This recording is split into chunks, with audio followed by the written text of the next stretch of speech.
What are we? What are we? What are we? What are we? What are we? What are we? What are we? What are we? What are we? What are we? What are we? What are we? Yeah, yeah, yeah. We are the children of the rainbow flag. We are cool, choose a loud and proud.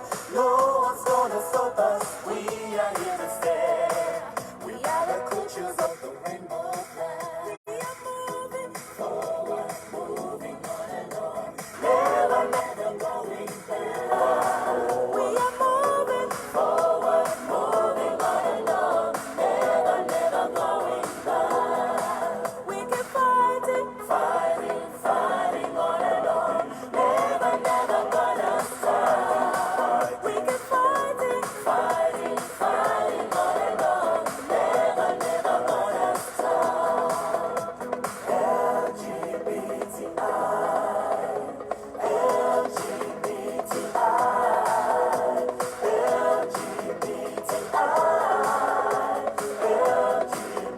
LGBTI. We are freedom fighters, fighting for the rise of the children of the rainbow flag. What are we fighting for? Fighting for our rights. What are we fighting for? Fighting for our rights. Tell me what we're fighting for. Fighting for our rights. Fighting for our rights to be LGBTI. We are here to stay. Oh, LGBTI. We are here to stay. Oh, LGBTI. We are here to stay. Oh, never going anywhere. Children of the rainbow flag. Please kindly notify your friends and networks about this short update show. Children of the rainbow flag.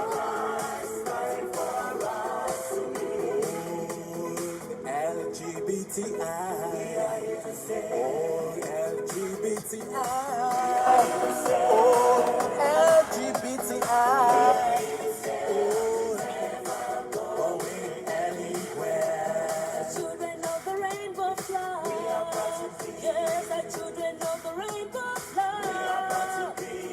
children of the rainbow flag.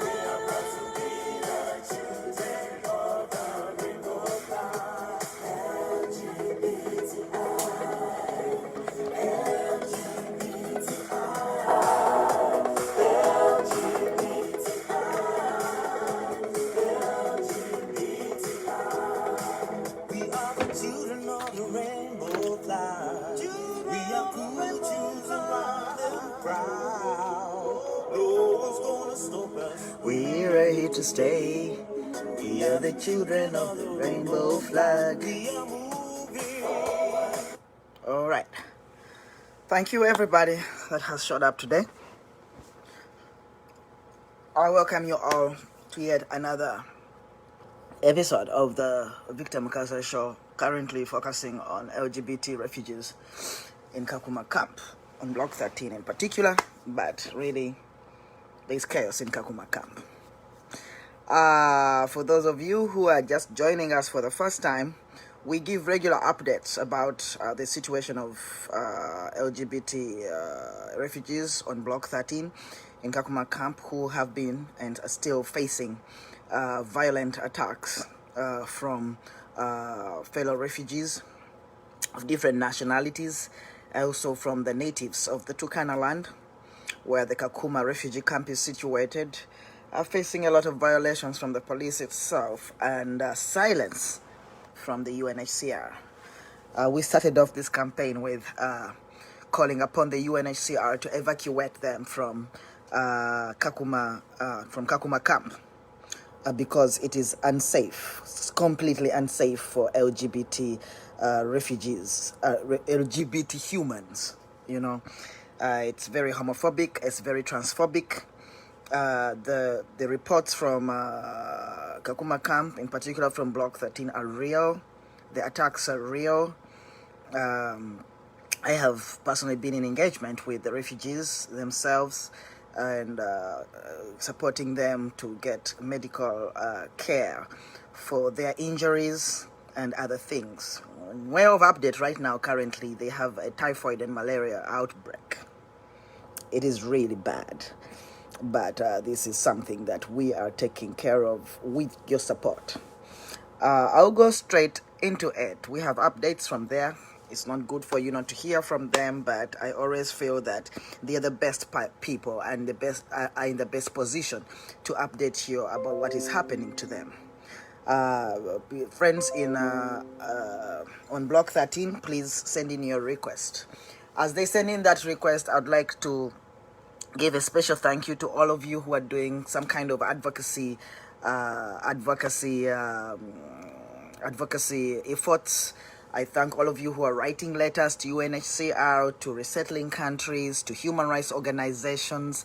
I thank all of you who are working on the protest that is happening in New York on the 1st of September for the freedom of LGBT refugees on Block 13 in Kakuma Camp. Thank you so much, Babs, Kane, for what you're doing, Chauncey, for what you're doing right in New York and organizing for this massive protest where we will be amplifying the voice of the refugees on Block 13. We will be taking a message from Block 13 to UNHCR, since UNHCR will not meet them, UNHCR will not talk to them, UNHCR will not engage them. So, because they have friends in New York City, and there is UNHCR in New York City, the friends of LGBTQ refugees on Block 13 have accepted to carry Block 13's message to the UNHCR. But of course, as their friends, we will also have our own messages to give to the UNHCR. So for all those in New York City and surrounding areas on the East Coast, if you can, please show up for the protest at the UNHCR headquarters in New York on September 1st. If we are lucky, we will bring somebody from New York on this live show to talk about it. But for now, mark your dates, friends. Friends in other cities, Ontario, in Toronto, I know that there is a UNHCR office, a major office in Montreal. In Europe, we have so many. We call upon your support. We call upon your support on behalf of Block 13. The UNHCR has not listened to them. But you know what? Let us hear from Block 13 itself about what is happening right now. Yours, Trinidad, is that yours?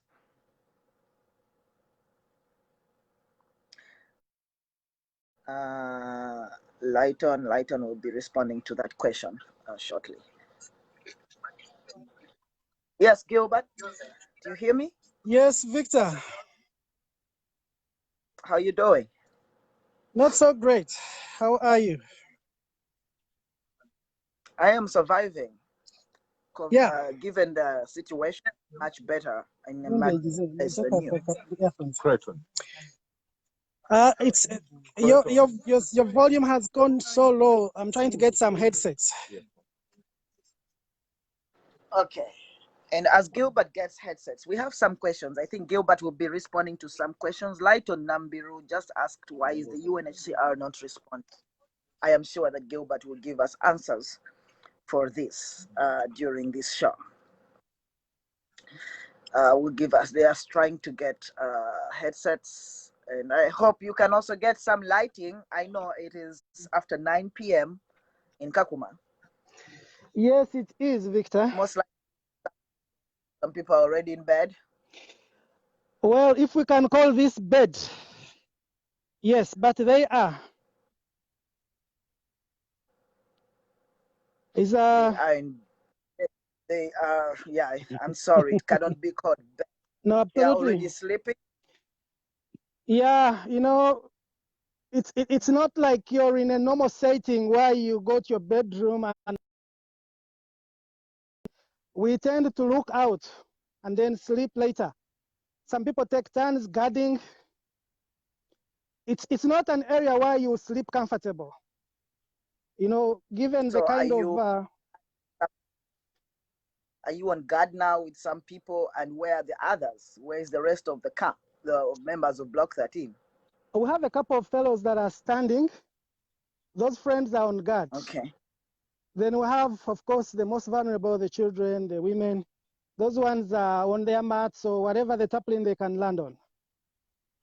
Some are sleeping, others are still awake. Are we able to see any? Oh, definitely, you're going to see them. It's just that today the way, excellent. I think I've seen it. I was trying to find the camera that I've always told you my technology is not good. This is something I'm learning. If I can start you, we have better right from this side. Are you able to see? Where is Benon? Why aren't we using that phone? I don't know. The last I checked, he had gone to the hospital. I don't know that he was unwell. But I think we can generate enough lighting. Please, can we go?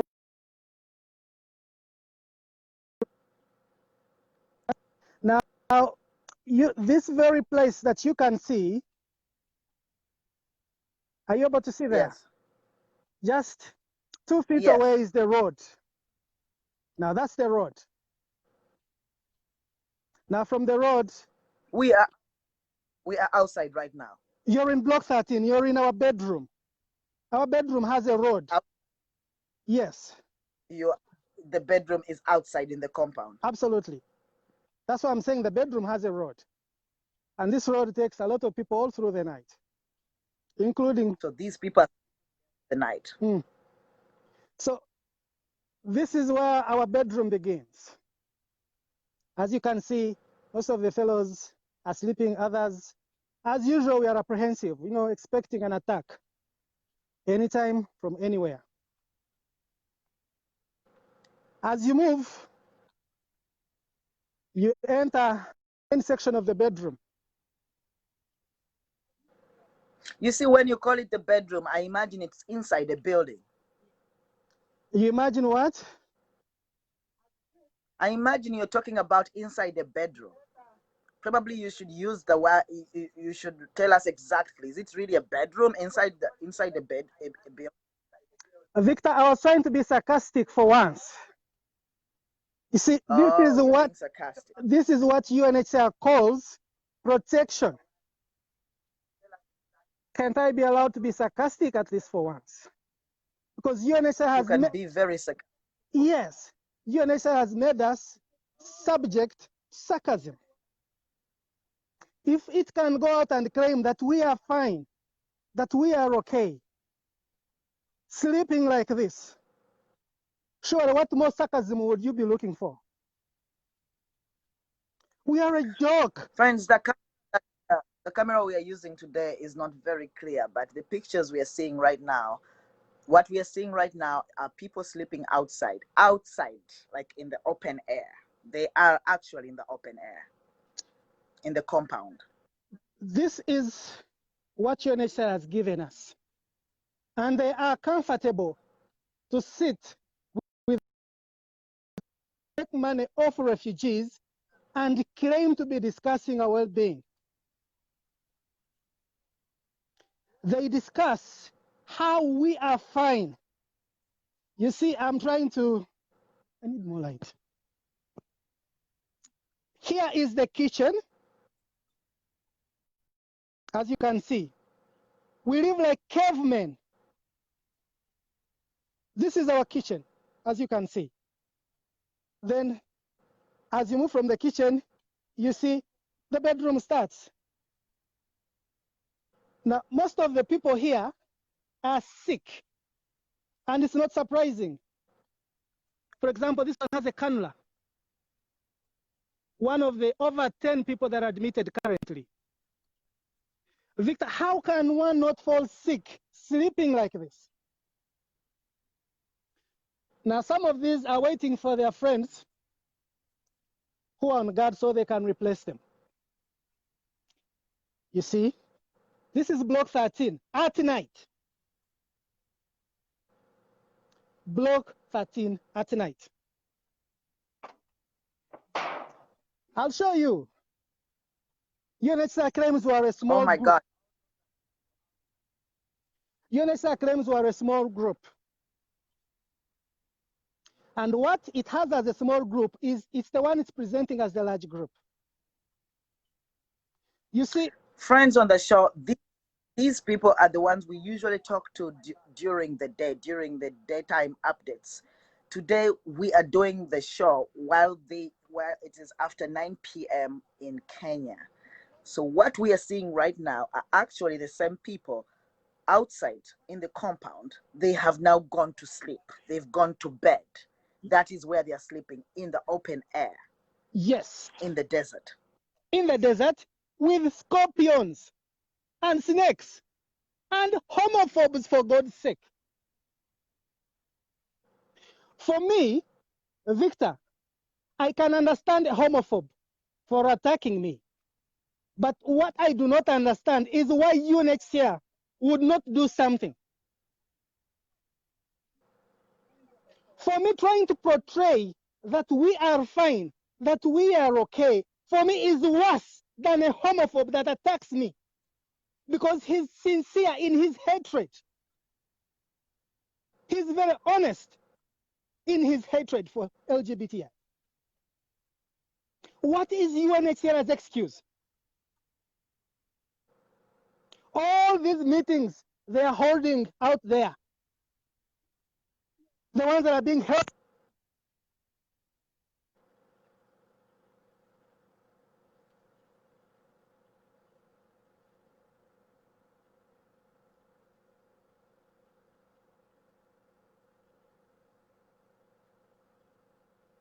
Gilbert.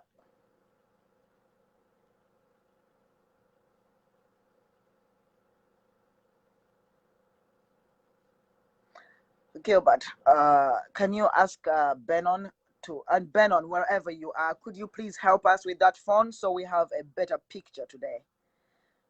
This is really problematic.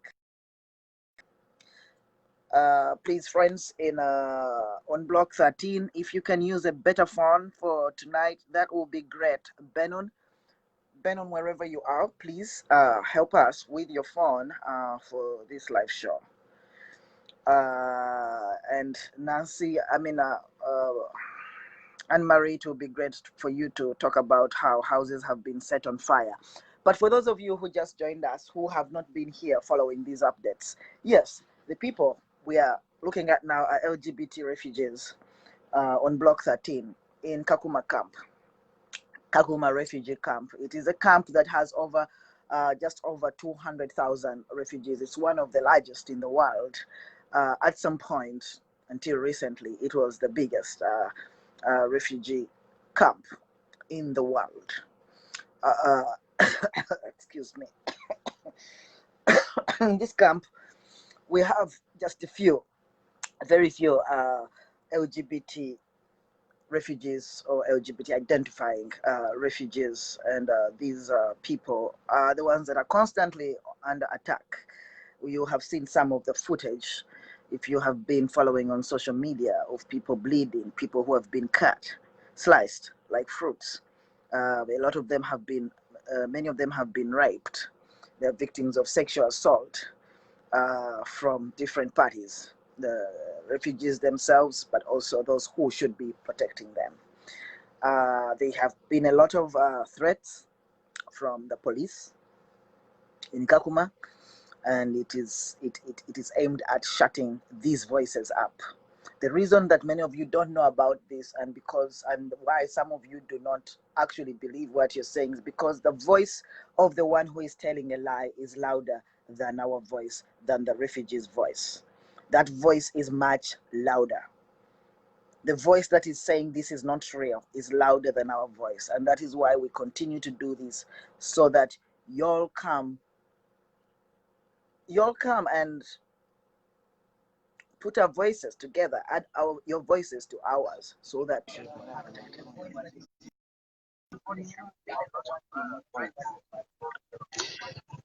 Is this better, Victor? yeah, it seems better than before. Okay.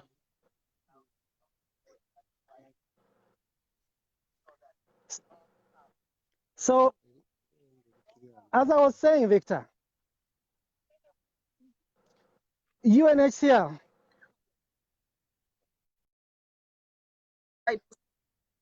Child that we are seeing is sleeping outside tonight.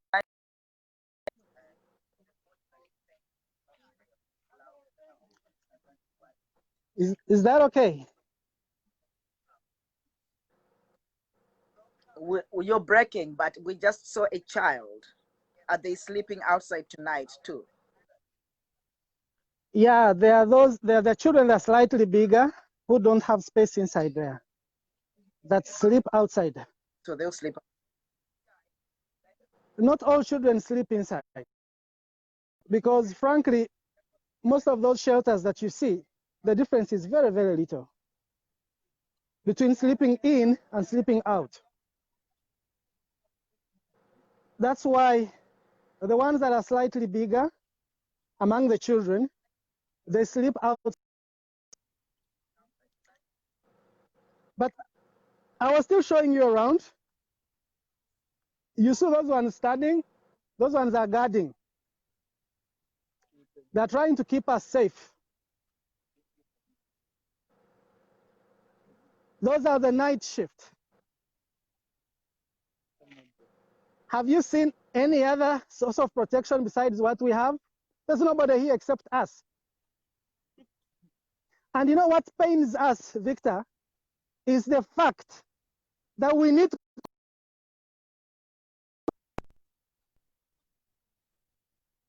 wake up and post people are there in the city. Everybody's like, oh, sorry. But in Kakuma, we have even This connection is terrible. I see Juliet around. Is her phone? Would her phone be better for this? Let's try and see. Juliet, is your phone better?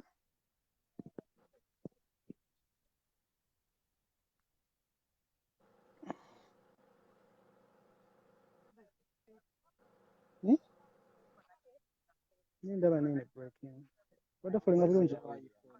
William. William. Itakusimia.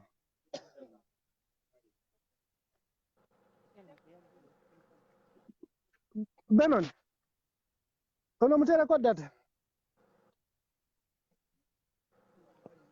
Benon is there. Why don't we use that phone?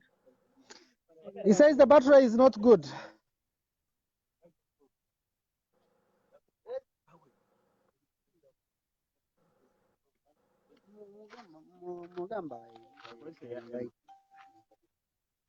Yes, please.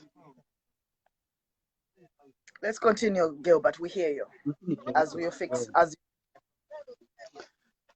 Yeah, sorry about the connection. Now, Victor, on top of worrying about our attackers, now we're worried about our health. When we don't get attacked, we are sick. You're well aware that currently we have over 10 people that are admitted. And this has been ongoing for now some months. We've been admitting people. Initially, it was from the injuries, but now it's from these kinds of living conditions. It's appalling. It's very disheartening that an institution that receives donations meant to protect people have to go through this. Honestly, if we cannot be dignified or even be considered decent enough to be looked after by UNHCR, why wouldn't the homophobes attack us? If the institution that internationally claims to protect the persecuted, to shelter the homeless, cannot come to our rescue, how can the homophobes not attack? They have abandoned over 130 lives. And what's the excuse? We were eager to learn of the excuse. Friends, we do not understand the obstinance from UNHCR, the insistence. This one cannot sleep now because it's part of the ones on the guard. Their insistence on ignoring their responsibilities. We have long known that they have whispers in their ears. But how? How can they be so heartless? How can they be so heartless? We have kids here. Before the homophobes attack us, we're going to die of these conditions that we live in. And as it stands, I know our GoFund is not doing well. No, it's not. And yet, every day more people get sick. We're actually spending a lot of money on medical interventions. I'm sending a lot of money in the camp just to take people to hospital. So, at that rate that the GoFund is depreciating, it means we're going to lose people to neglect. Because honestly, the well-wishers have done a tremendous job. And we appreciate. Yeah. We do appreciate everybody that has come to our rescue.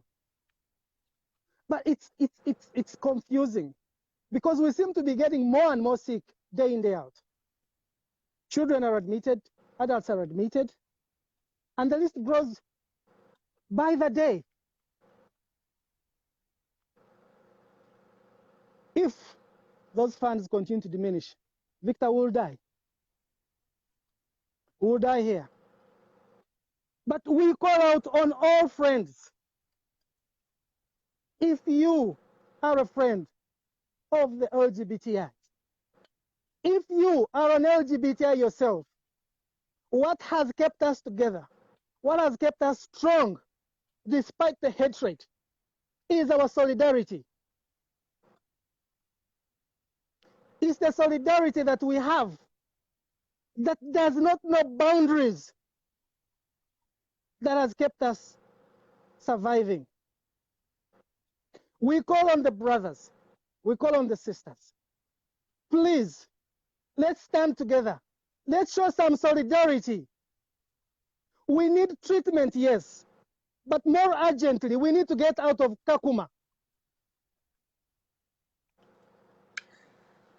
And you can show this solidarity in two ways. One, by contributing towards our treatment and our food. And secondly, by joining your voice among those that are going to UNHCR's office in New York on the 1st of September. Let's see some solidarity. We know Black Lives Matter, but it's our turn as the queer people to show the world that we stand as one,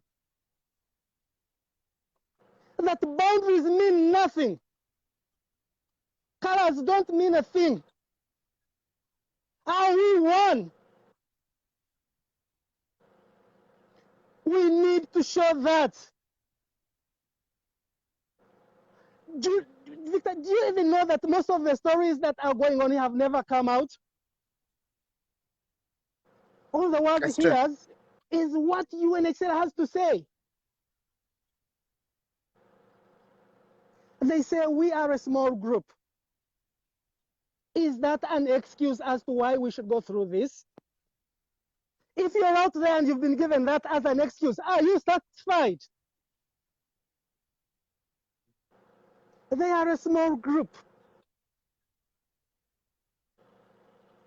I heard what they said to BBC. Kakuma is a very dynamic place with businesses and other things.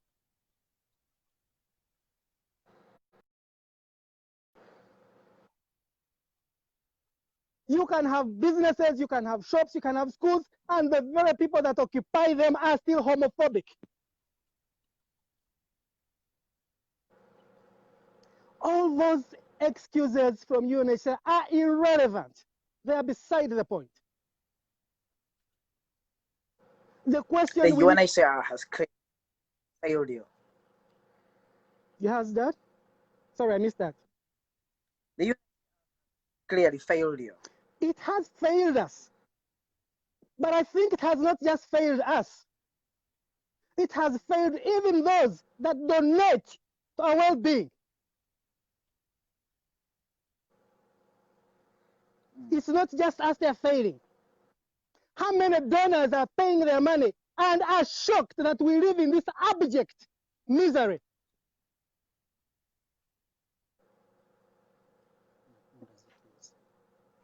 How do you subject us to this abject misery? And you're happy to receive donations, take care of people like us.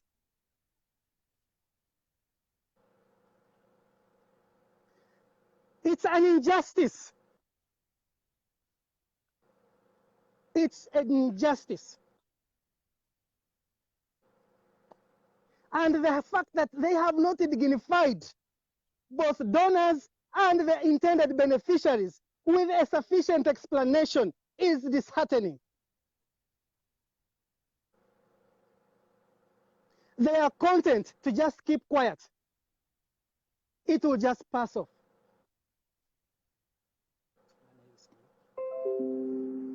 They are content to sit in their offices and just post on their Facebook that a Ugandan national of LGBTI community committed suicide, and we are following closely.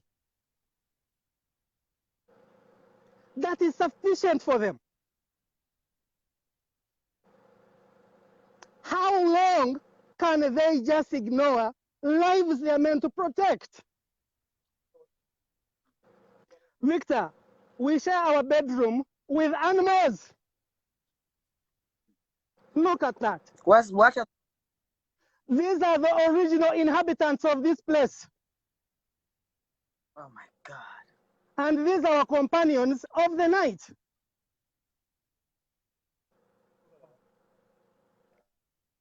This is where we sleep. And UNHCR claims, oh, they are fine. They are fine. They have a standby for that is 24 hours. None of them.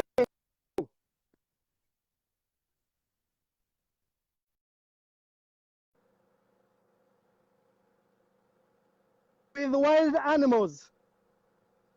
And frankly, for me, those that attack us are not so different from those animals. Because attacking has not said or done anything to just because of the sexual.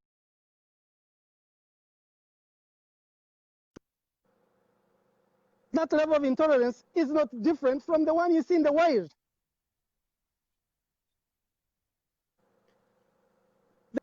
Justice has been done.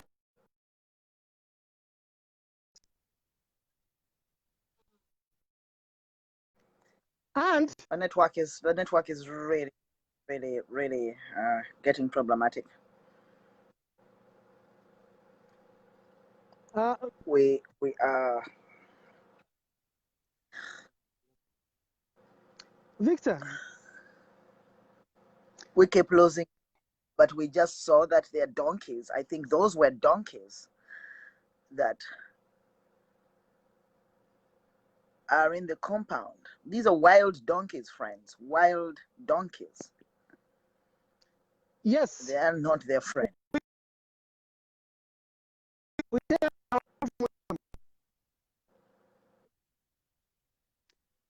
They are the owners of the land, those donkeys. And UNHCR is happy to give us. They're happy to share those. In their view, that is what we are. That's what we are. Are there any stories? There is a story. Are there people we can hear from also about? Yes, there's a story I wanted you to listen to. Adija. Okay, let's friends. The network in on Block 13 tonight is not good as usual, but Gilbert is just telling us, showing us what is happening. He just showed us a bunch of people, many people sleeping in the compound of Block 13 outside. That's what he's calling the bedroom, outside in the open air, in the yard, on mats, And while he was talking to us, some donkeys showed up. These donkeys are wild donkeys of the desert. In fact, I saw another video where I think there were about 10 donkeys that just came while these people were sleeping. You know, sometimes they're afraid they'll come and kick them while they're sleeping. But, you know, these donkeys are not even as dangerous as the homophobes, because the donkeys have not, you know, the hurt them that badly. But the homophobes, when they attack, they actually cause damage on people's bodies, in hearts and souls. As you have seen, a lot of blood. There's been a lot of bleeding from attacks from the other refugees, mostly of Sudanese descent. And also, he's clarifying that the UNHCR has really not done much or anything right now since the attacks escalated. UNHCR has not been to their rescue, has not come to their rescue, and has also refuted some of the reports that they are sharing with us. When I took them off to refresh, they wanted to share one of the stories from the camp. There are a lot of stories that you haven't heard, friends. Stories of abuse from authorities, stories of abuse from service providers, stories of abuse from refugees, stories of abuse from the locals. It's stories of torture, basically, torture, sexual harassment, and name it. So I don't know if Juliet's phone will do a better job. I'm inviting you via Juliet's phone. If it fails, we'll go back to Trinidad. I'm sorry, friends. I have a splitting headache. I have a splitting headache, which is like the order of the day these days. Juliet, that phone didn't work. Trinidad, send that invite again. Juliet. Great. Okay. All right. Juliet's failed, so I came back to.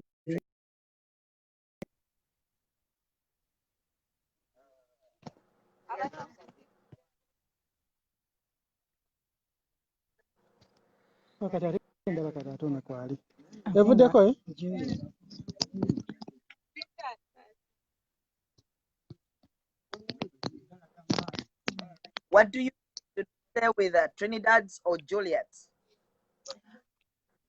Yes, Victor, how are you? How are you? Khadija, right? Yeah, it's me, Adija. How are you doing? How are you doing? I'm surviving. What's happening?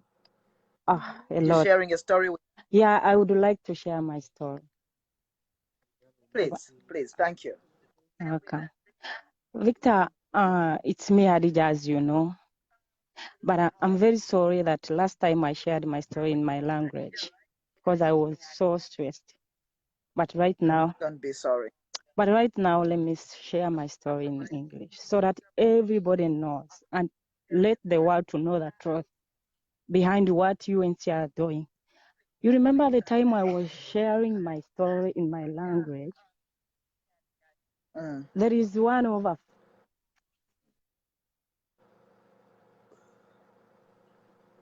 Khadija, we have lost you. I don't know why. We've lost you. Maybe it's the network. You were saying, remember when I shared my story in my language, there was one of you? Yeah, there is one of a friend of mine. I think she's working with Mark. I'm sorry to say this. if I'm offending someone's name, but I'm really very sorry. But this is the reality, and it's the truth. And I'm always standing on the truth. And what I always say is the fact, and it's the reality. Even if people they don't want to say the truth. I remember that day when I told you that UNCL, it's like they wanted to bury us here. One of my friends called me and told me, please stop putting your face in the camera because it can cause problem to you.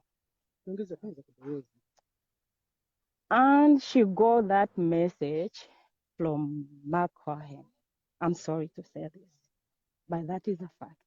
And it's the reality. People, they get benefits from our suffering. Why? Why do they do that? Why? We are suffering. We are sleeping outside. If we came out and we say the truth, people go on around and tell others, please, can you go there and stop that woman to be in the camera? Because otherwise, if she don't stop that, she will end up dying there in the camp. Why? That's a threat. Oh my. The fact is, what we are always saying is the reality and the truth. Victor, remember I told you, I know you know my language very well. Even if other people, they didn't understand what I was talking about. Victor, what I'm telling you right now in English, that's what happened to me when I was in Nairobi. I was staying in Nairobi for almost a year. I was chased away by the community because they caught me red-handed with my partner in the action. And I went to Kenya to seek for asylum seeker. I went there, but when I reached there, thank God they registered me as asylum seeker. But that was the end. I was seeking for protection for several times. I tried to call several times on the outlines of UNCL, but what they were telling me that your help and protection is in Kakuma.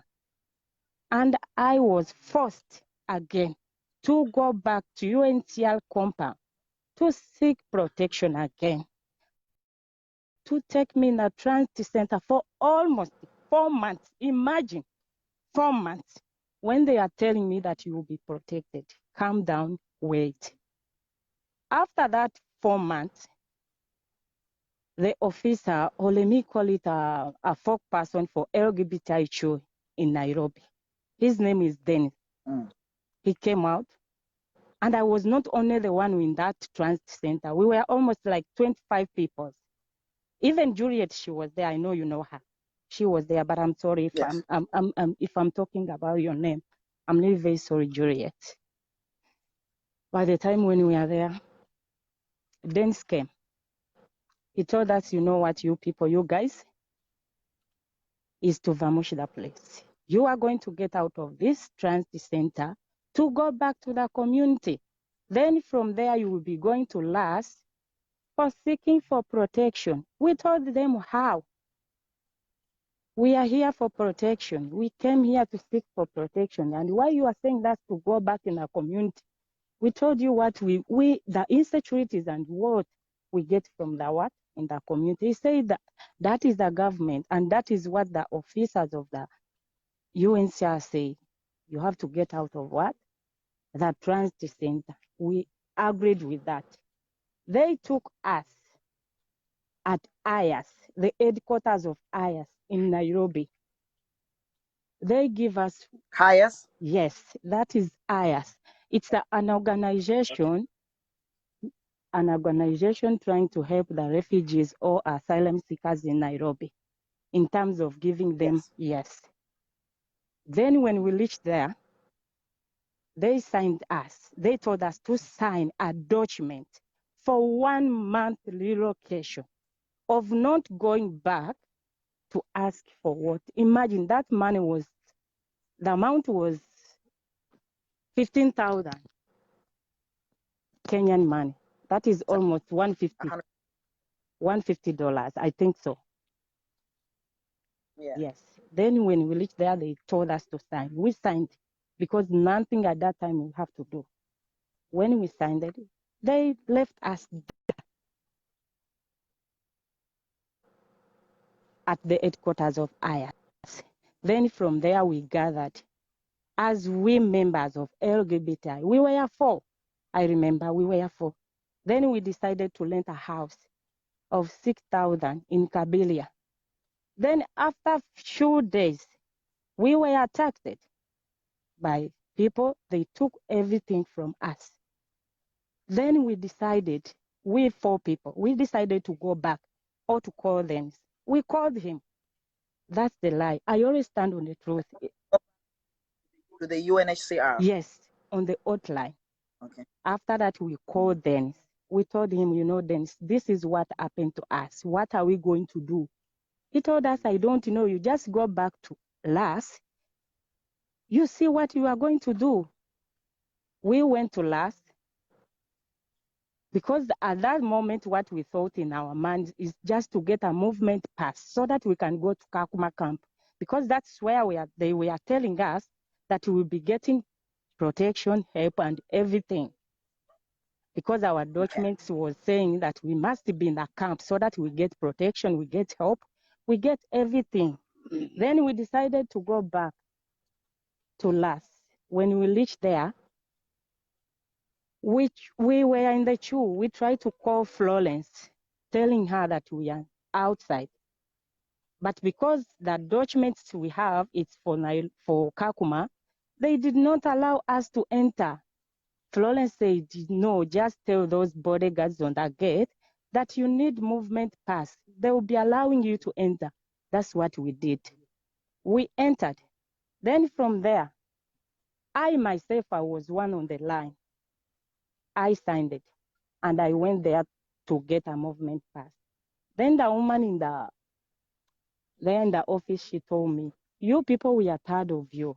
You're supposed to be in a camp. Why are you here? I told her that's the reason why I'm here right now. I want to go in a camp. Then after like few minutes, she came back. She took a document. She took that movement pass from me. She told me, you go upstairs at the commissioner officer of LAS. Then when I reached there, he told me, you people, you are wasting government assets. I asked him why, how? He said, you better go back. I told him, I came here to get movement pass. And why are you saying that I have to go back? What am I going to do? I've shown you the OB that everything they were taking. So what do you want me to do now? I came here to get a movement pass, you refused. He told me, get out of my office if you don't want to be arrested. We get out of what? So they sent Yes. RAS. Yes. The commissioner. The commissioner office at last is the one did himself. Then they sent us out of the what? The LAS. Then outside, I met one of my family member, LGBTI. I told him what happened there inside. He told me, you know what? Don't bother yourself. Just go to Red Cross. That's what I did. I got money from one of my friends we were for. We went to Red Cross. Then from there, we told them, because we knew if we tell them that we are from Nairobi, even them, that's what I thought. They will never help us. From there, we told them that we are new arrivals. We are LGBTIs. We are new arrivals. So this is at the Red Cross? Yes. Then we went to the Red Cross by ourselves. We transported ourselves to the what? To the Red Cross. When we went there, they allowed us to enter. They feed us very well. And they brought us here in the Kakuma camp, where we got... Who brought the four of you to Kakuma camp? Red Cross. Red Cross? Yes. Okay. Then from there, they brought us here in Kakuma camp, where we got a lot of insecurities. Imagine. And right now, we are sleeping outside. A lot of people are sick. Some are still in the hospital. But Victor, thank you very much. And I really thank those donors, those well-wishers who have tried with their efforts and their energy, at least to help us in this situation. Thank you very much, Victor. Thank you. May God bless you and bless those who put their energies in this. But we are suffering. We are dying, Victor. From there, when we reached at the reception center, this is my story. When I reached there, and I was not only one, I met some other LGBTI members in the reception When did center. you come? It was in March, but I don't remember that day because I have a lot of stress. I can't even remember that date, but I remember it was in March this year. When I reached there, I met other people. We fought for our data to come from. Imagine, we strike it, imagine, so that we get our data from Nairobi to Kakuma. Then from there, they took us in that community.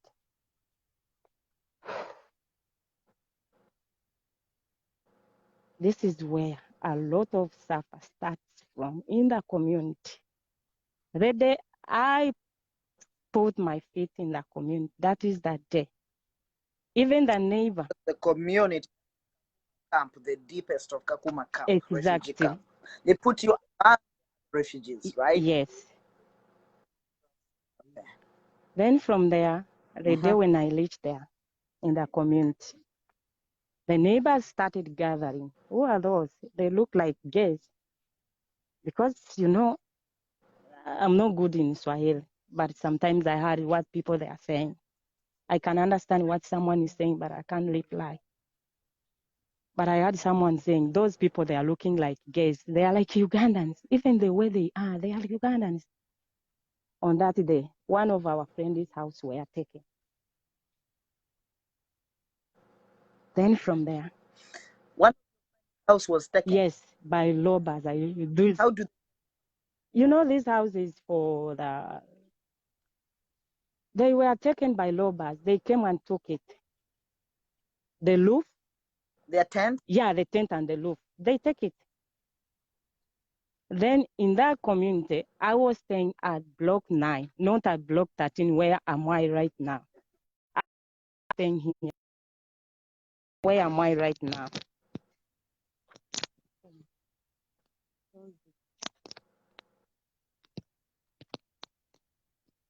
Yes. Before I was staying in block 9.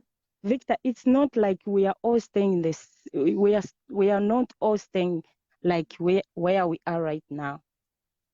All people you are seeing here, we are in the different blocks. By the day you all came? Yes, we were all came in the different blocks because I myself, I was in block 9. But when I was there, I didn't even get a time of fetching water on the tap. I swear to God, because the time I was going there on the tap, nobody allowed me to fetch water because they were saying you were gay. You are not supposed to stay with us. You are not. You know, my house was near with Doreen. I know you know Doreen. And Doreen, she's a trans woman. Yeah. My house was near. She suffered a lot. Yes, my house was near for her.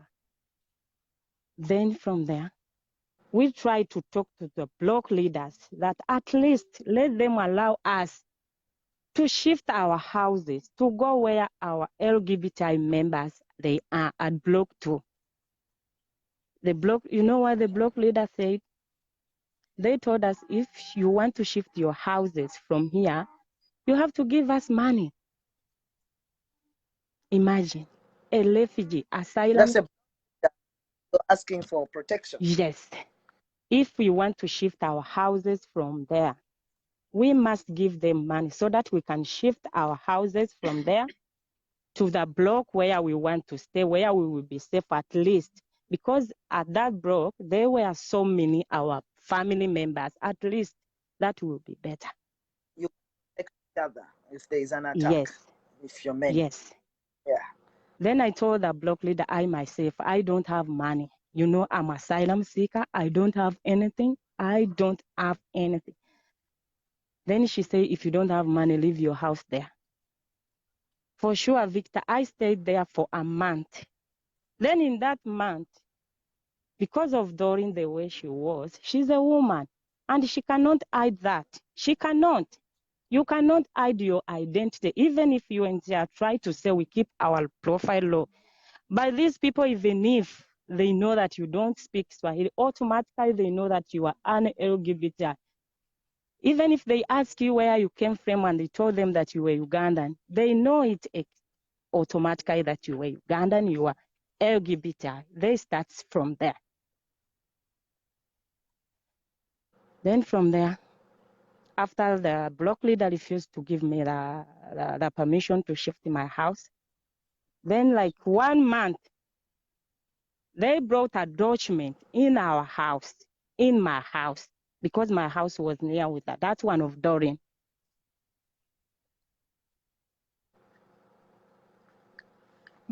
Okay. Then they brought a document saying, we are going to kill you all LGBTI members who are here in Kakuma. I went to the police station because I was scared. I went to the police station called Gambela in Kakuma 3. I think it's Kakuma 3, not so. Yeah. The policeman told me, if you want to be helped, to go and catch that person who brought that document in your house. We will give you a help. That was in April. So it was an anonymous document. You don't know who brought it. I don't threatening know. you. Yeah, exactly. When you reported, they Yes. told you to go and get the person The policeman, who he sent was. the threat. Yes. The policeman was from Somali. He's a Somali, and I know him. I know him by face. Then from there, on my way going back in the house, I met one of my friend or one of my family LGBT member. He told me, you know what, you are still there. But these people, they are saying they are going to kill us. And they started gathering with pangas and everything. From there, I decided to land to UNCL compound on that day. It was 27. Then I decided to go to the compound of UNCL. From there, we didn't get hope. Yes, because I met other friends or other LGBTI members there on the compound on the same issue, seeking for the protection. But we didn't get the hope. We didn't get protection. The only thing we get from there, it was tear gas. They beaten us totally, very bad. I'm not lying. This is the reality, Victor. They beat you. They beaten us, they tear gas us, and they brought us back. At Block 13, that's where they dropped us. Then from there. Who brought you to Block 13? We were brought by the police and UNCL officers. We were brought by UNCL and police by force and on the guns with batons and tear gases in their cars. Then from there, we were like, because the time they tear gas us, we scattered. And in that car, we were like almost 7 people. We decided to go to the gate of the reception, and we slept there on that day. And we slept there on that day. But in the morning, again, the UNCL officer came because other LGBT members, they were inside in the reception from the compound of UNCL. They brought them in the reception. But for us, they dropped us here at Block 13. And we decided to go to the gate of reception. Then from there in the morning, again, UNCL officer came with the police, again with a tear gas and batons. In the morning, they told us, you have to leave this place and go back to community.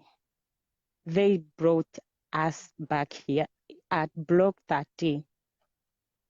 130. So, with the help of the police, brought you and dumped you at Block 13. Yes,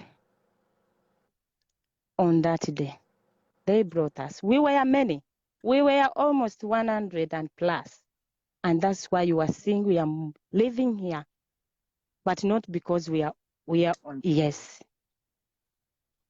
we suffered a lot. Victor, a lot of people are sick. We are suffering. Kids are suffering, even if I don't have a kid here. But it hurts me. It really hurts me to see our kids suffering each and every time. Victor, that is my song. I'm sorry. Can talk to Julie. Thank you. Thank you too. Khadija, thank you so much. That was Khadija giving her story, a story which the UNHCR might probably say that they are lying, but you can tell that these people are ready to stand by their word.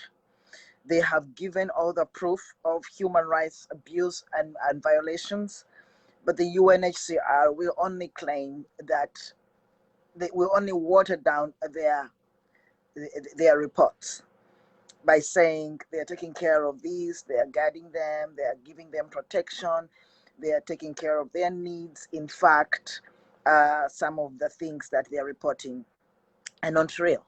But it remains for the UNHCR to prove to the entire world that these reports are not true. We believe Block 13. We believe the reports that they're sharing with the world.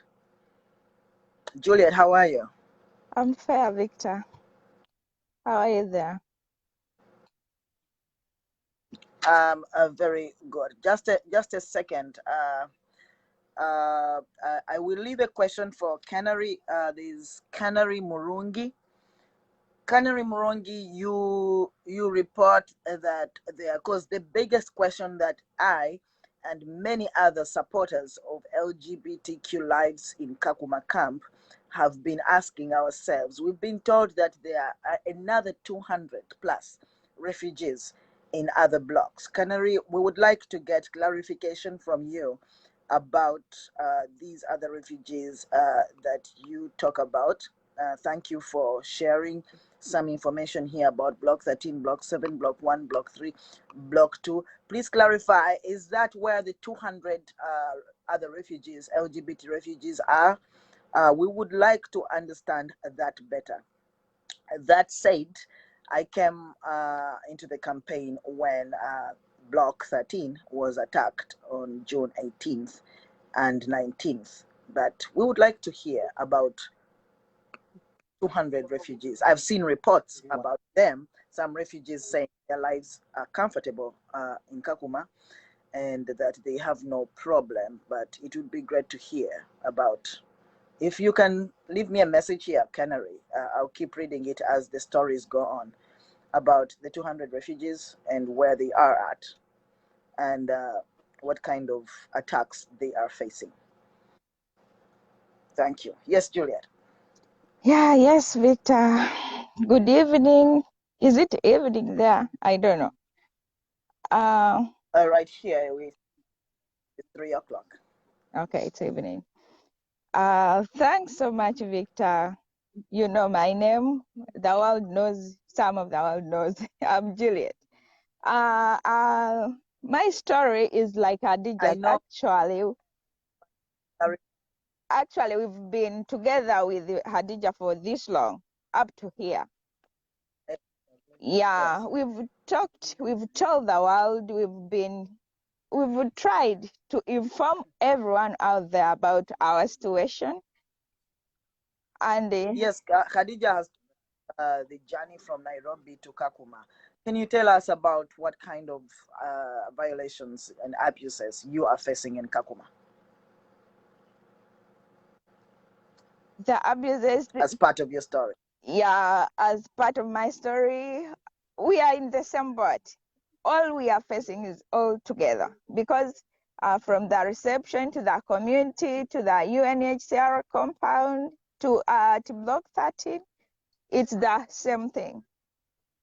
We've been tortured, we are sleeping outside, we are going through this, the whole group as we came out of the transit that time. And those whom we found outside who came out of the reception before us. Right now, what we are going through is this typhoid and malaria is this situation. We are all sick. We are all sick in now like 1 week and a half. Yeah. Almost 40 people have been sick. Some are admitted and some are getting by, some they are still falling sick. We don't know by the end of next week, all of that group will be sick. We don't know what's really happening. And we are I worried. think that the typhoid out came out of that you are in outside, the fact that you did not have a proper latrine, the fact that there's no protection in your bodies. I think that is where it comes from. That is why we have had to work hard on getting those latrines, but it should really be the UNHCR providing proper sanitation to everybody in that camp. But they are not responding. We've called, we've informed them how the situation, the whole situation, and they are not doing anything about that. What they say is go to their hospitals, but we are not getting help there. We don't know. We really don't know what will happen if our GoFund gets finished. Because it is getting finished. Just need to call upon our donors to continue giving to this page. It is getting finished. yeah, we call upon the world, people who feels for us. We know people out there are feeling for this, and we have those people who have been following this whole situation right from the beginning, and those donors who have been donating, please, we thank you so much, but don't stop, because if you stop, we are going to die here. We pray that God protect you and give you abundantly so that you can bless us, continue blessing us, and may God bless you and your endeavors as you continue donating to this group, because we really need you now more than ever. I'm sure that our friends are hearing you. Juliet, thank you for everything you do at the camp. I know you're one of the people who are really helping to support people at the camp, and I really thank you for that support. Yeah, Anna And Maria for is that here. spirit of, yes, Anne Marie, and then after Anne Marie, let's have Gilbert back again to close this show.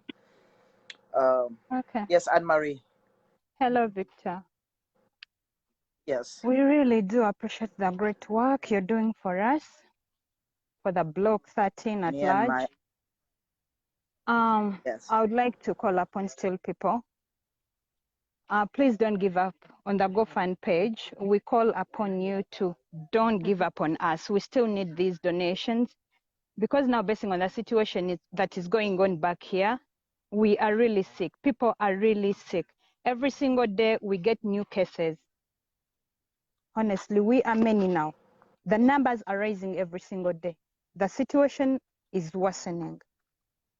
So we call upon people not to give up on us. Anne Marie is one of the leaders in the camp. I can tell you, friends who are listening, that we've raised some money, and this money could have taken us for a very long time. But True. the fact that all the money is used for medical intervention has actually started depleting the GoFundMe donations. It is because of the malaria and typhoid outbreak. Yeah, true. Funds have really rushed on this. So we really ask you to donate, even if it's $5. Any amount adds up. Each coin matters. So we call upon for help. And still, I call upon people to join the protest. Anyone who can do anything, anyone who can come from anywhere to join the protest in New York, please come up and fight for our lives. What we need is to be evacuated. That is the only solution. Yes, we need these funds, but the solution is evacuation. That is what we need. We need our voices to be joined with the whole world to talk to the UNHCR to come up and rescue us. That is the most important thing, is evacuation. Yeah, that is what we need. I would like to Can you tell them?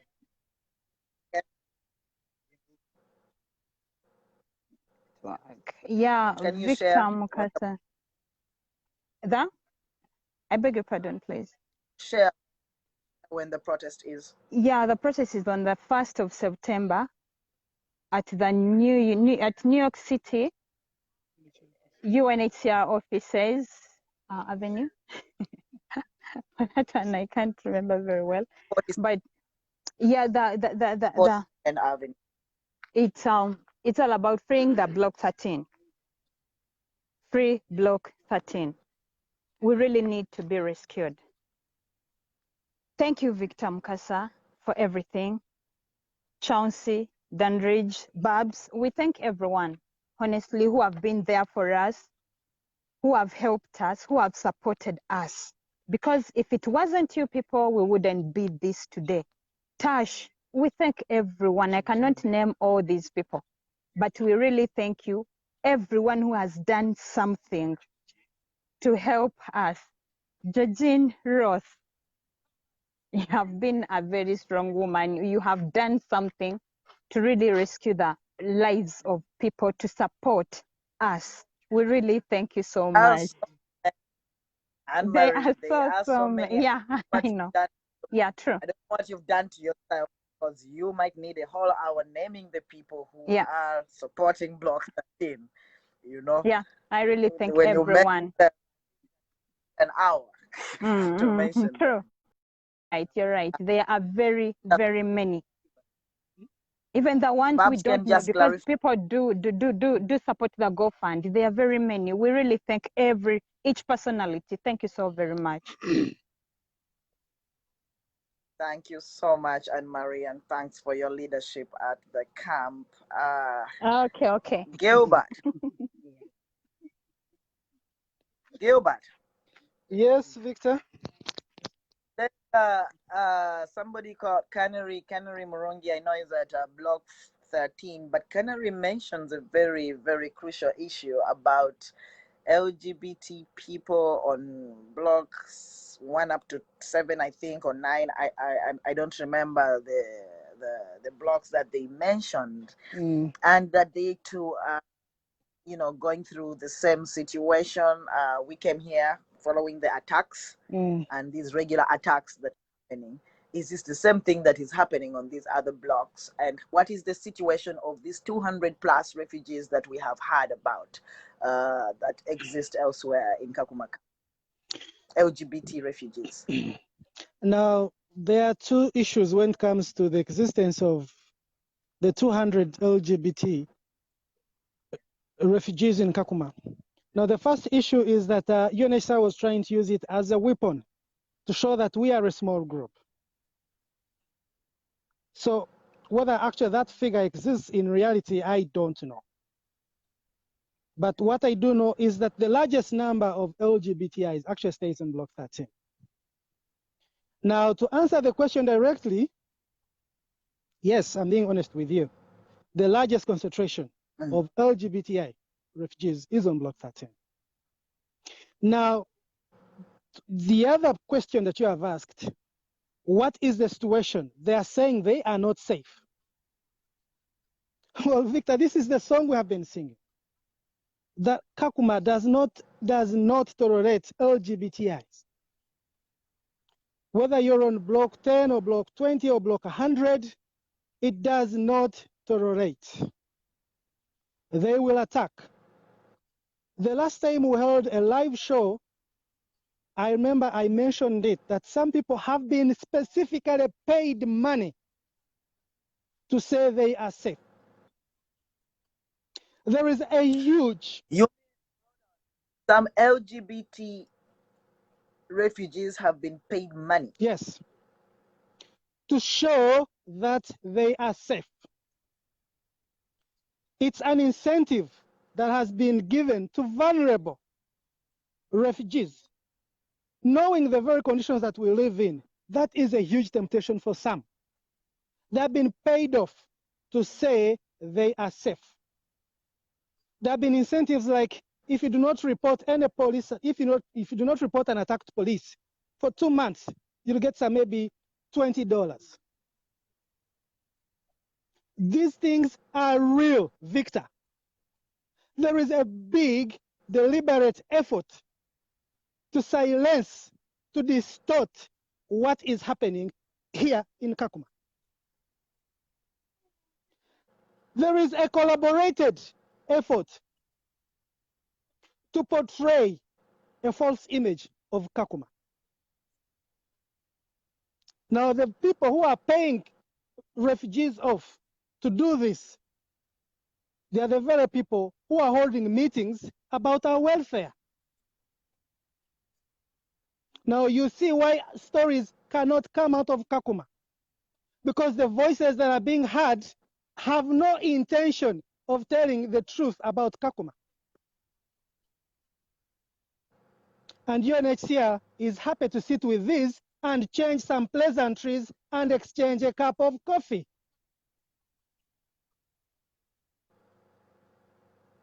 And then they will report that we have now assessed the situation in Kakuma and people are okay. They have been cancelled. They have been given an ambulance. All these things are made up.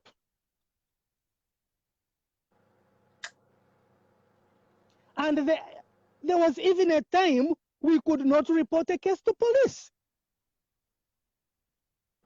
They were asking us to get an approval of one of the people who are paying people to say we are safe.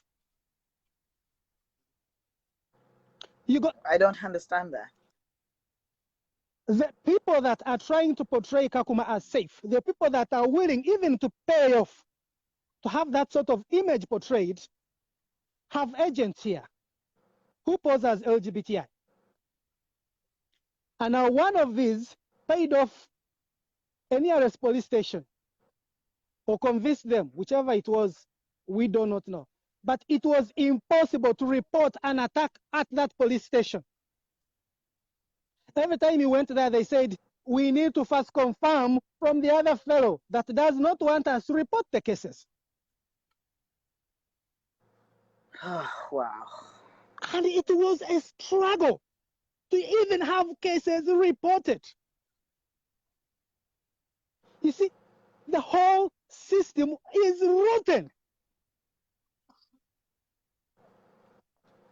Everybody is fighting to keep voices silent. And they will use every available option. Now, when we changed and started reporting at a further off police station, then even this nearest one started recording some.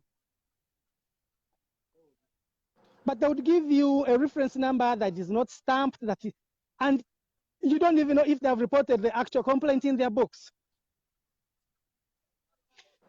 The effort to silence us here, the effort to portray a false image, the portray to hide our suffering is extensive. I get it now. That is what we are trying to tell the world. The world has asked us to convince them that we are dying. And we have furnished the proof that we are dying. The ones that are trying to portray us as being safe have furnished no proof whatsoever. And they are easy to believe. Isn't that ironical? That's the challenge that we have. You have refugees that have no source of income, that do not expect to get any income, and somebody comes with a lot of money and pays them off to mention that they are safe. What do you expect, Victor? They're likely to take it. Exactly. They are in a bad place. Money is a big temptation. They will sell their own soul to survive in this desolate place. So we might actually have refugees who are under attack elsewhere in Kakuma, but because they have been asked not to report cases, they will remain silent. Absolutely. Yesterday we received somebody from some block, I don't know where, and he was running for his life. He's called Issa. He's a Congolese national. He's running from attacks. These are the people that are being portrayed as safe, or at least being paid to say they are safe. Yeah, the reports. I mean, there are reports on the internet that show that other blocks are safe. Yes, it's like saying Kakuma is not in the northwest; it is in the southeast. This is very, very important information, even to you supporters that are listening, are following this story. I think that you pick something from what Gilbert is saying. These guys are not safe elsewhere. No, they're not. It's just that for them try to portray the picture that they are safe. Gilbert says that just last night, yesterday, somebody, another LGBT person from another block running for their life, meaning being attacked where they lived. He showed up and announced and said, look, I can't leave the other side. And we told him, if we are going to die, let's die together. We are not safe either. But then we'll die. And that's what we told him. So, friends, that the stories out of Kakuma, the loudest stories, those that are supported by the resourced and muscled people, are the stories that are not really portraying the truth about the situation in Kakuma. It is you and I that Block 13 and others under attack have. It is just us. And it is our responsibility to amplify the voice of these targeted refugees. I'm sure all of you, just like me, have had stories. When I came into for first response to respond to the attacks on June 19th, I received calls of people telling me, no, don't believe those people. They are lying. Don't believe those people. They're exaggerating. Do not believe those people. This is what they're doing. I personally received such calls and emails. And I'm sure you listening to me have received that kind of cautions. Dubious cautions. Dubious caution, really evil caution of trying to discourage you from supporting this. No. What Gilbert is saying, I believe it. There's a deliberate move. And that is why you will see certain posts from very, very, you can tell the connections between the individuals when they say this is exaggerated. Really, the blood that is flowing on Block 13, they don't care about that. If they did, they would not concentrate on this is exaggerated, but they would concentrate on ensuring that people are safe. The blood that has flowed here is real. The death of Ernest Muil is real. The rape is real. Sexual harassment, sexual assault is real. And the dying bodies exposed to these horrendous conditions are real. That's why we need the voices to be real. When you come out to protest, come out to protest. This is real. The fact that they jump at everyone who seems to take interest in us and say, don't believe, don't believe. Why? Why don't you find out for yourself? Why don't they allow people to have independent assessment of the situation? Why are they not interested in an independent judgment? Why must they influence every person that is interested in our case? What is there that is of interest to them? They are so evil that I know of refugees who have been silenced There. by the UNHCR itself. We have them on record threatening us with imprisonment and stuff. So the things we're saying are real, and we can furnish proof for any of these things. If that is it, you need proof. But if you're LGBTI, honestly, you have family to choose from.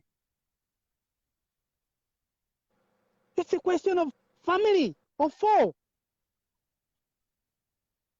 We really need to see some solidarity, brother. We need solidarity from the brotherhood. We The got sisterhood. hit. There are people. There are people who care. There are people. A lot of people believe you, and more will believe you because soon the truth is going to be even more evident.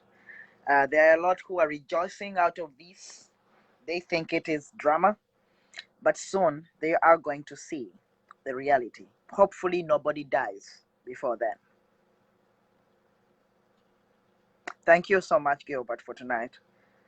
And thank you, Victor. I don't know how to say good night to a person like you who is just going to a compound to sleep. But I hope you have a safe night. I hope there is safety at Block 13 tonight. We never know. We live by the grace of God. But if we do make it to morning, we'll definitely we'll be here. Yeah, we will continue to do what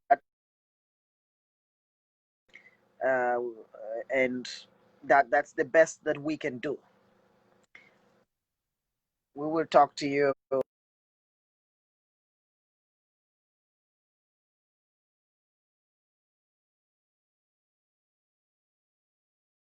All right, friends, that is Gilbert. That is one of the official spokespeople of Block 13 in Kakuma Camp.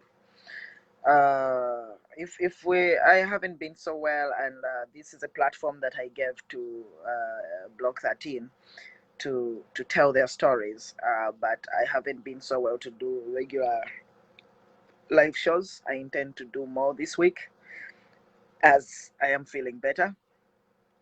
I'm beginning to really feel better, and I think that it is important to listen to the stories out of Kakuma. These people who are being called liars are actually willing to stand. We are just lacking an institution to come and investigate this. We just need the UNHCR to take people out of danger into safety, and then whoever wants to check on what can check. The stories are documented. Again, we have a new updated documentation report that we have shared with UNHCR again, human rights organizations, resettling countries, basically documenting the various human rights violations. If you want a copy of it for advocacy purposes or for media purposes, please reach out to me inbox with your email address. I really call out to all well wishers to reach out to the media. Tell them about what is happening in Kakuma. Tell them about the protest in New York on September 1st. This protest is at 220 East 42nd Street in New York City, and it is at the UNHCR offices. I think that this is basically people coming to speak and amplify the voice of Block 13 in Kakuma Camp, where we have gotten reports of from whom we've got reports of the attacks. Like I said, we are calling for more protests. If protests can be organized in South Africa, that would be great. If protests can be organized in Canada, that would be great. In other cities of the United States, that is great. If we can have protests in Europe safely, that would be wonderful. The story of LGBT refugees in Kakuma Camp and this particular one that we tell of Block 13 is real. It is real. We are not fools to believe them. It is real. It needs to be told because what is really killing them are those who are trying to silence them, are those who are giving the other refugees who are attacking them the impression that it is okay. They are giving them power. You imagine you come and attack, you are a bully and you are attacking somebody every day, but nobody stops you. You just make it a habit to attack. People have been attacked. We have the faces of the attackers on video, in pictures. We have seen them in action attacking, and yet they still roam the camp. They still roam the camp freely, and they still threaten Block 13. They still beat up people from Block 13. And yet we have seen the faces. It's not Photoshop. It is real. We saw the action. The refugees are willing to point at who has attacked them. The refugees are willing to point at which police officer has abused them, has turned them away. They are willing to point at which service provider has turned them away. The UNHCR will not let them do that. Like I said, they haven't engaged them. But the statements from the UNHCR show that there is some, dialogue going on. And the security has been upped when actually they are guarding themselves. Probably the donkeys are also guarding them. There is no police there. Every time I do a live show, I ask them to show me where the police is. All my videos show that the police is not there. Even if the statements from the UNHCR show that security has been taken care of. No, it has not been taken care of. That is why the attacks continue. But the main thing is evacuation of LGBTQ refugees from Block 13, from Kakuma Camp, to safety. UNHCR, at this point, we shall not tell you where to take them. If you take them out of danger, that will be great. They need your blessing. They need your blessing of movement passes or advocacy via you for movement passes. The problem is that some people say the Kenyan government is a problem. But the Kenyan government let these refugees in the first place. The UNHCR is one of the, you could call the key advisors on refugee issues. They are the experts. They are the reason that we have camps in Kenya. If the UNHCR is saying that these people are exaggerating their situation, are watering down these reports, the UNHCR is lying about protection at the camp, what do you expect the Kenyan government to say? They have nothing to do. They don't need to do anything if the UNHCR is reporting that everything is okay. But the truth is that the UNHCR is misinforming the world. We stand to be proven wrong about that. It is misinformation in those statements.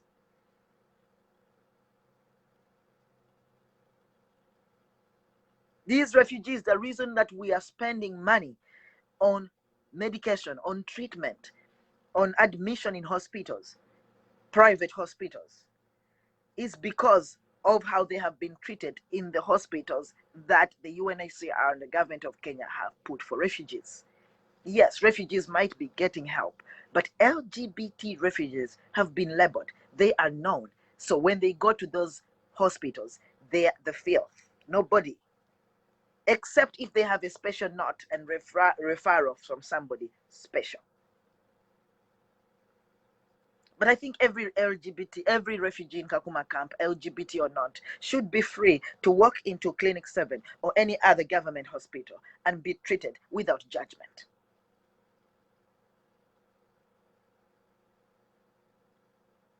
Really, somebody should realize by now that if LGBT refugees were attacked in 2014, I dealt with a case in 2014.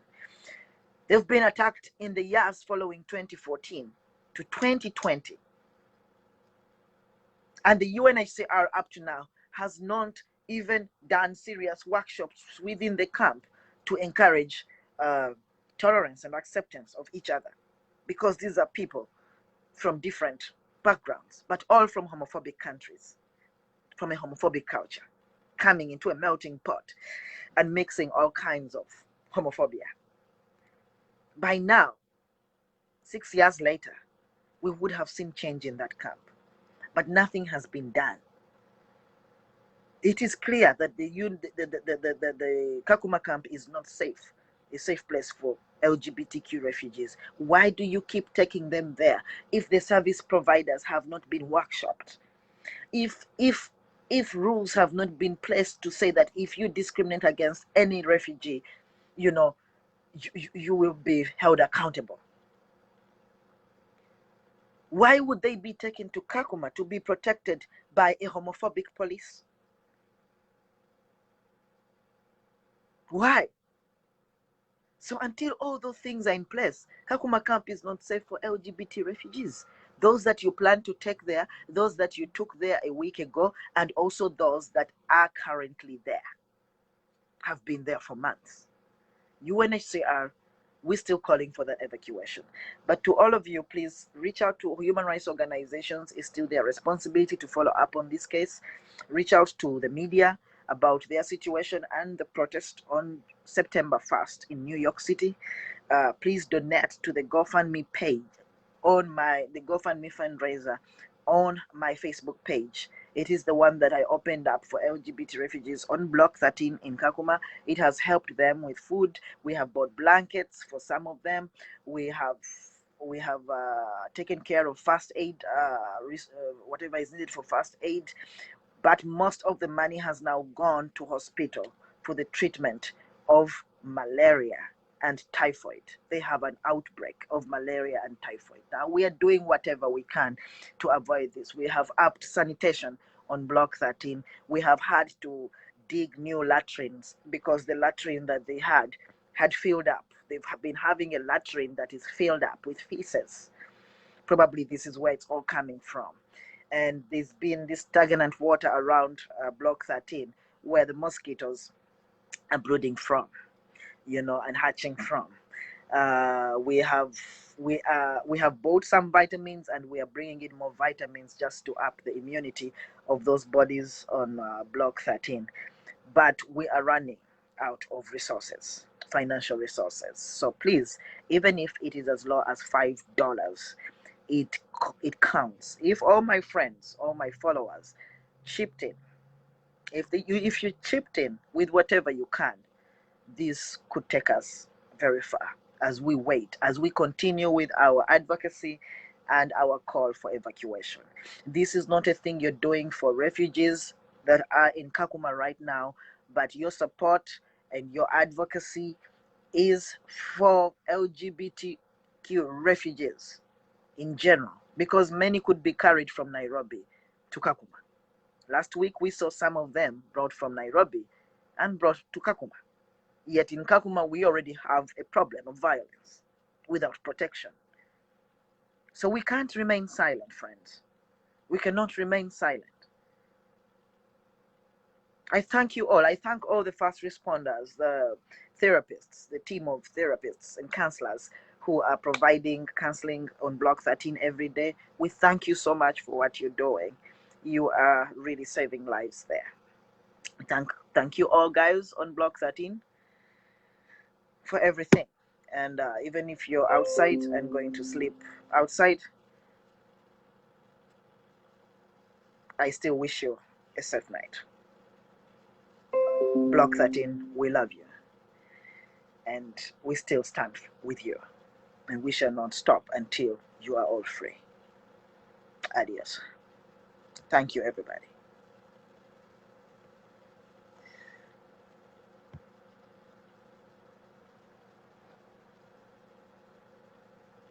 Who is this? Somebody needs to come on. I'm sorry. Thank you, everybody.